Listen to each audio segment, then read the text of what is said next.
Hello, how are you? Welcome, I'm Alpa Parmar.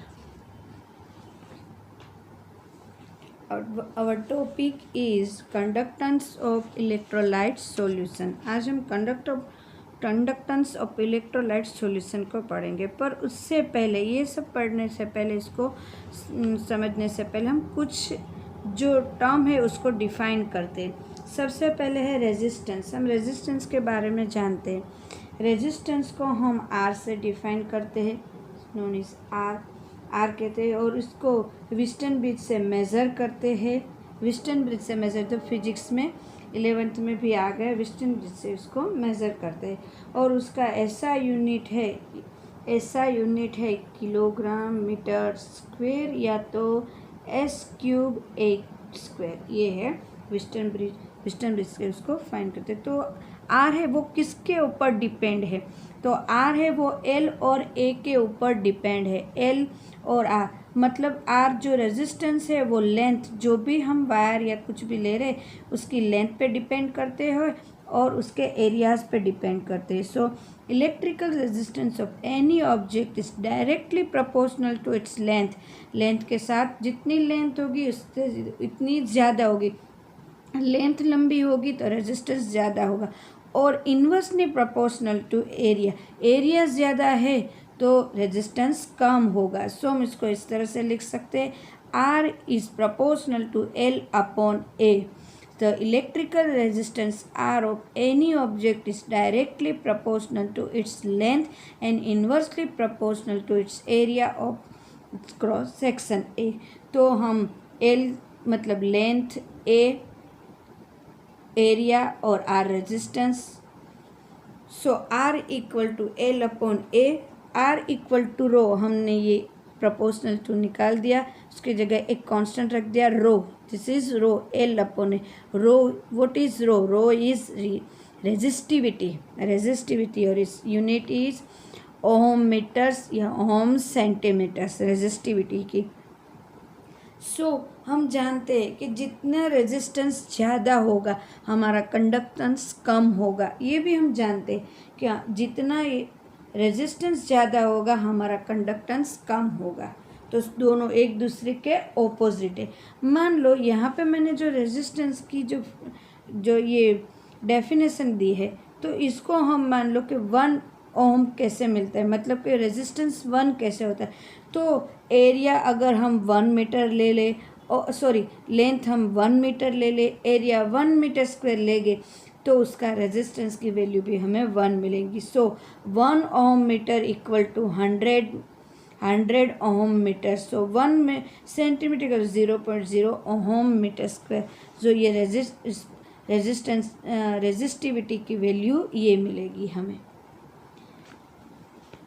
सो हमने अभी बोला कि रेजिस्टेंस आर एंड कंडक्टेंस जी एक दूसरे के ऑपोजिट है। सो G equal to 1 upon are, क्योंकि रेजिस्टेंस अगर ज़्यादा है तो कंडक्टेंस कम होगा हमारा, तो इलेक्ट्रॉन पास कम होगा, हमारा करंट पास कम होगा, दोनों के ऑपोजिट है। तो G equal to 1 upon R. So G equal to 1 upon R की वैल्यू ऊपर से लिखते हैं, तो G equal to 1 upon rho L upon A, denominator का डिनोमीटर ऊपर जाता है, G equal to A upon rho L. But 1 upon rho को फिर से हम एक कांस्टेंट में कन्वर्ट करते, 1 अपॉन रो तो के मीन्स कप्पा ये एक कांस्टेंट जिसको बोलते हैं कंडक्टिविटी। यहाँ रो को क्या बोला? रेजिस्टिविटी का, यहाँ के को क्या बोलते हैं? कंडक्टिविटी। नॉन इज के क्या कहते हैं? Conductivity. So K equal to 1 upon rho, के इज कप्पा। ये सब जो है वो सीमेंस साइंटिस्ट ने दिए। तो सो कंडक्टेंस के बारे में ये जो डेफिनेशन ये सब है वो सीमेंस ने दिए। तो इस कंडक्टेंस का जो यूनिट है वो सिंबल भी मतलब एस सीमेंस भी लिख सकते हैं और ओम इनवर्स भी लिख सकते हैं। सो यहाँ पे भी अगर हम 1 वैल्यू ले ले, सबकी यूनिट 1 वैल्यू ले ले एक सेम, तो यहाँ पे 1 siemens centimetre equal to 100 siemens centimetre आएगा। So K equal to 1 upon rho, K equal to conductivity's unit is siemens metre inverse, S metre inverse. So this is E. दो term हमने की। अब उसके आगे थोड़ा हम करते हैं कि जैसे कि हमें the magnitude of conductivity various great the deal and depend on the nature. जो ये कंडक्टिविटी और ये जो रेजिस्टेंस ये सब हमने देखा वो किसके ऊपर डिपेंड करता है, तो वो टेम्परेचर के ऊपर डिपेंड करता है, प्रेशर के ऊपर डिपेंड करता है, इसके नेचर जो हमने यूज़ किया है मटेरियल उसके नेचर पे यूज़ करता है, मटेरियल पे यूज़ करता है कि मटेरियल कैसा है इसके ऊपर डिपेंड करता है। तो इनके ऊपर डिपेंड करता है। उसको जब मेज़र करते तो इन सबको माइंड करते हैं। So materials are classified into conductors. Material को हम क्लासिफाइड करते हैं कंडक्टर्स में, इंसुलेटर्स में और सेमी। ये तो हम जानते हैं कि मटेरियल्स को थ्री टाइप में क्लासिफाई करते हैं। कंडक्टर्स में हम क्लासिफाई करते हैं, इंसुलेटर्स में करते हैं और सेमी कंडक्टर्स में करते हैं। बराबर है। उसके एक दो एग्जाम्पल्स ले लेते हैं हम, जैसे कि metals and their alloys have very large conductivity and are known as conductors। Metal की बहुत ज़्यादा होती है, उसके सॉल्यूशन की ज़्यादा होती है कंडक्टिविटी, तो उसको कंडक्टर्स बोलते हैं, कंडक्टर्स करते हैं। Non metals like carbon, black, graphite, some organic polymers are electrolyte conductance. And इसके आगे देखें like glass, ceramic etcetera very low conductivity, so इसको इंसुलेटर बोलते हैं। ग्लास है फिर सिरेमिक है, तो दिस इज इंसुलेटर्स। नॉन इसके आगे देखें वेरी लो कंडक्टिविटी इंसुलेटर की कंडक्टिविटी बहुत कम होती है, तो सिलिकॉन, गैलियम ये सब की बहुत कम होते, तो इसको सेमी कंडक्टर में बोलते हैं। सिलिकॉन, गैलियम ये सब, और इसमें आती है मेटल, ये सब आती है कंडक्टेंस में, इंसुलेटर्स में और सेमी कंडक्टर्स में। ये हम पहले बहुत बार पढ़ चुके, तो इसको बहुत ऐसे मुझे समझाने की ज़रूरत नहीं होती क्योंकि ये हम आगे कर चुके कि कौन किस में आता है, इसलिए। इसके आगे हम देखें कि मान लो certain materials called super conductors by define have zero reactivity और identify conductivity only metal and their alloys at very low temperature. जैसे कि मेटल और लो एलॉयज है उसकी जो सॉल्यूशन है वही कम टेम्परेचर पे करते हैं, 0 और 15 केल्विन के। बिहेव एज सुपर कंडक्टिविटी, उसको is non is super conductivity, जो वो बहुत कम टेम्परेचर में, बहुत लो टेम्परेचर में भी वर्क करता है, सुपर कंडक्टिविटी है उसकी।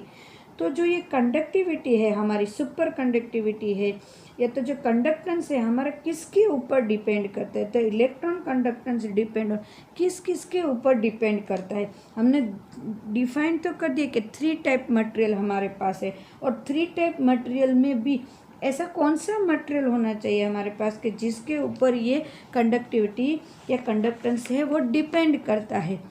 तो इलेक्ट्रिकल कंडक्टेंस वो किसके ऊपर डिपेंड करेंगे, मटेरियल्स कॉल्ड इलेक्ट्रिकल कंडक्टेंस हमारे 3 टाइप पे डिपेंड करता है। The nature and structure of the metal, जो मेटल हम जानते हैं कि मेटल की है वो उसको सुपर कंडक्टिविटी कहते हैं, बाकी सब कम कंडक्टिविटी होता है, उसके करंट पास बहुत कम होता है। तो जो नेचर हमने मेटल लिए उसका नेचर कैसा है वो लेना है, और उसका स्ट्रक्चर कैसा है वो देखना है।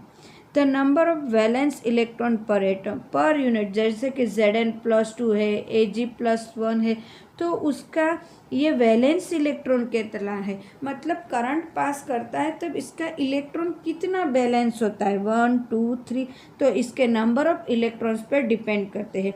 एंड देन टेम्परेचर, हमने टेम्परेचर कितना रखा है उसके ऊपर डिपेंड करते हैं कि हमारा ये कैसे होगा। तो टेम्परेचर ये 3 टाइप्स के, डिक्रीज विथ इंक्रीज टेम्परेचर, जब टेम्परेचर इंक्रीज होता है तो वो डिक्रीज होता जाता है वर्क हमारा, तो इसके ऊपर हमारा डिपेंड करता है। अब इसके आगे हम देखें, हमने देख लिया कि नेचर है, स्ट्रक्चर है, नंबर ऑफ इलेक्ट्रॉन्स है। इसके आगे तो इसके आगे थोड़ा और देख लेते हैं। तो इलेक्ट्रॉन्स एंटर द वन, हम जानते हैं कि इलेक्ट्रॉन को हम एक एंड से हम पास करते हैं और दूसरे एंड, सेकंड एंड से, लास्ट एंड से हम इसको निकाल देते हैं, बाहर निकल जाता है। तो मेटेलिक कंडक्टर्स अनचेंज, मतलब मेटेलिक कंडक्टर्स में ये सब दिखा है। सेमी कंडक्टर में थोड़ी जो ये होता है वो थोड़ा स्लो होता है। तो उसके आगे हम देखें कि मान लो कंडक्टिविटी इलेक्ट्रोलाइट सॉल्यूशन है, जो हमने सॉल्यूशन बनाया है उसमें से कंडक्टिविटी जो पास हो रही है वो किसके ऊपर डिपेंड करती है, वो हमें देखना है। वो मैं 11th में आ चुका है। पर यहाँ से ये तो हमने देख लिया कि इलेक्ट्रिकल कंडक्टेंस किसके ऊपर डिपेंड करता है, तो ये ऐसे ऐसे मैटर रखनी है। बट हमने जो सॉल्यूशन बनाया है वो जिसमें से कंडक्टिविटी पास हो रही है, तो वो किसके ऊपर डिपेंड करते हैं, हमें सॉल्यूशन कैसा बनाना है, क्या करना है, कौन से मेटल लेनी है, ये आ गया। टेम्परेचर क्या करना है, फिजिकल जो लेना है वो ये आ गया। बट उसमें अब रिएक्शन के लिए उसको उसमें क्या क्या ध्यान रखना है, हमें किस पे हमें थोड़ा माइंड करना है, वो अब आ गया। The conductivity of electrolytic solution depend on the nature of the electrolyte added, मतलब नेचर इलेक्ट्रोलाइट जो है उसका नेचर कैसा होगा वो जानना चाहिए। Size of the ions produce and their solution, yes जो आयन्स बन रहे हैं उसकी साइज, सॉल्वेशन का जो साइज़ है वो कौन से आयन्स की साइज़ कैसी है, छोटी है बड़ी है, वो उसके ऊपर वो प्रोड्यूस कर रहा है उसके ऊपर डिपेंड करता है। ये तो हमने अभी तक माइंड ही नहीं किया कि उसके साइज़ पे भी डिपेंड करता है, पता ही नहीं था। अब जैसे जैसे आगे पढ़ रहे हैं हमें पता चल जाएगा। अब तक तो हमने ये फिजिकली देखा था, जब ये भी माइंड करेगी इसके पे भी अफेक्ट पड़ेगा, वो अभी देखते हैं, अभी आगे भी आएगा इसमें।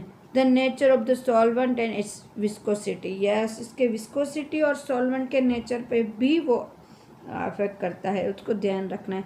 कॉन्सेंट्रेशन ऑफ इलेक्ट्रोलाइट, ये तो हमें पता था कि कॉन्सेंट्रेशन के बेस पर भी हमें ध्यान रखना है। और टेम्परेचर, यहाँ पे भी टेम्परेचर को तो ध्यान में लेना है।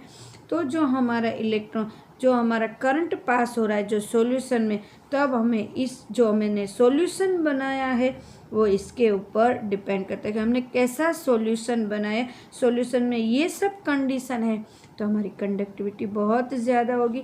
और जो हमने मेटल्स यूज़ किए उसमें ये अगर है, ये सब सारी कंडीशन है, तो वो भी सारा अच्छा इलेक्ट्रिकल कंडक्टेंस बनेगा और ये इलेक्ट्रिसिटी अच्छी से मतलब करंट पास होगा। तो दिस इज, ये सब है डिपेंड किस पे रहता है। ये 2 मार्क्स में पूछते, या तो 1 मार्क्स में 3 दिए, लास्ट वाले कोई गलत दिए, या इसमें से एक ही राइट दिए, तो वो उस टाइप के ऑप्शन भी 1 मार्क्स 2 मार्क्स में पूछते हैं। तो आई होप आपको पूरा समझ में आ गया होगा। सिर्फ इसको समझना है, रटना नहीं है, समझ के करना है। ऐसा एक एग्जाम्पल हमारे 11th में आ चुका है, मैं एक आपको याद करवाती हूँ। 11th के 7th चैप्टर में आया था कि प्योर वाटर है, pure water small amount of hydrogen and हाइड्रोलाइट ion में, हाइड्रोजन वाटर का है H2O, वो OH माइनस और H+ में ऐसे कन्वर्ट होते हैं, मतलब हाइड्रोजन और हाइड्रोलिक्स आयंस में डिफेंड करते हैं। Which lead it to very low conductivity, उसकी कंडक्टिविटी बहुत कम होती है, 3.5 to 10⁵ siemens metre inverse. When electrolyte are dissolved in water they furnish their own ions in the solution, hence its conductivity also increase। जब इसके अंदर ions है, इसकी conductivity also increase. The conductance of electrolyte by ions present in the solution is called electrolyte और ionic conductance. ये हमारा 11th में गया आयोनिक कंडक्टेंस। तो आयोनिक कंडक्टेंस यहाँ पे हमने फिर से सिर्फ ध्यान लिया है कि ये हमारा थोड़ा बहुत आ चुका था। आई होप आपको समझ में आ गया होगा। Thank you student.